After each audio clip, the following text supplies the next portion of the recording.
السلام علیکم۔ وعلیکم السلام۔ تو آپ کے لیے افطاری بھیجی ابو نے۔ ایک منٹ رکو۔ بہت بہت شکریہ۔ السلام علیکم۔ وعلیکم السلام۔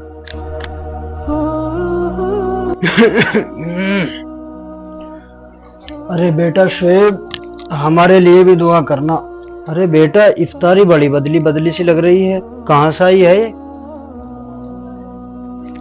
وہ سمیر ہے نا اپنا پڑوسی، اسی کے گھر سے آئی ہے۔ کمبخت کہیں کے، جب تجھے معلوم ہے اس کے گھر سے لڑائی ہے، کیوں نہیں تو نے اس سے افطاری؟ ابو وہ آیا تھا دینے کے لیے، ہمیں کچھ سمجھ میں نہیں آیا، ہم نے لے لی افطاری۔ ابے منحوس، اگر کسی محلے والے نے تجھے افطاری لیتے ہوئے دیکھ لیا ہوگا تو وہ کیا سوچیں گے کہ ہم دوگلے ہیں، پہلے لڑائی کرتے ہیں اور پھر ایک ہو جاتے ہیں۔ ابو آج ہمیں پتہ چلا کہ آپ کس لیے نہیں بولتے ان سے۔ ابو آپ کو اس بات کی فکر ہے کہ اگر آپ بولو گے تو ان سے محلے والے کیا سوچیں گے۔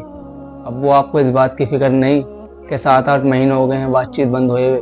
المسلم اخو المسلم، مسلمان مسلمان کا بھائی ہے اور 3 دن سے زیادہ قطع تعلق نہیں رکھنا چاہیے۔ ابو آپ کو اس بات کی فکر نہیں کہ اللہ کیا سوچے گا۔ ابو لڑائی جھگڑے ہر کسی کے بیچ میں ہوتے ہیں، آپ اور امی کے بیچ میں بھی تو لڑائی جھگڑے ہو جاتے ہیں۔ اب اس کا مطلب یہ تو نہیں آپ ہمیشہ ہمیشہ کے لیے ان سے بولنا بند کر دیتے ہیں۔ ابے تو کتنی کنجر اولاد ہے میری، تجھے پتا نہیں تیرے سامنے کتنی گالیاں بک رہا تھا اس کا باپ، یہاں تک کہ لڑائی کی بھی نوبت آ گئی تھی، اور تو کہہ رہا ہے میں اس سے جا کے بول چال کر لوں۔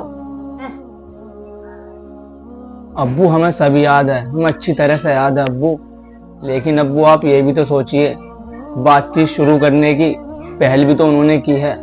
ابو آج 7-8 مہینے ہو گئے ہیں لڑائی ہوئے ہوئے، انہوں نے اس رمضان کے مہینے میں افطاری بھیج کر کے یہ پیغام دیا ہے کہ ان کا غصہ ختم ہو چکا ہے۔ ابو بات چیت شروع کر دیجئے۔ ابو انہوں نے تو آخرت بنا لی، اگر آپ ان سے نہیں بولو گے گناہ ان کو نہیں پڑے گا، سارا گناہ آپ کو پڑے گا۔ بات تو ٹھیک ہے بیٹا، پر میں اگر ان سے بات چیت سٹارٹ کر دوں تو محلے والے کیا سوچیں گے کہ پہلے لڑائی کرتے ہیں اور پھر ایک ہو جاتے ہیں۔ تیرے باپ کی بہت بڑی بدنامی ہوگی بیٹا۔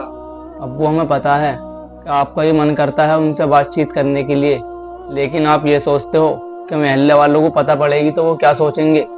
ابو محلے والوں کو چھوڑیے، سب کو اپنے اعمال کا حساب آخرت میں خود دینا پڑے گا۔ اور ابو کسی نے بھی اگر 3 دن سے زیادہ قطع تعلق کرا، پھر چاہے وہ کتنے ہی نیک انسان کیوں نہ ہو، وہ سب دوزخ میں جلیں گے۔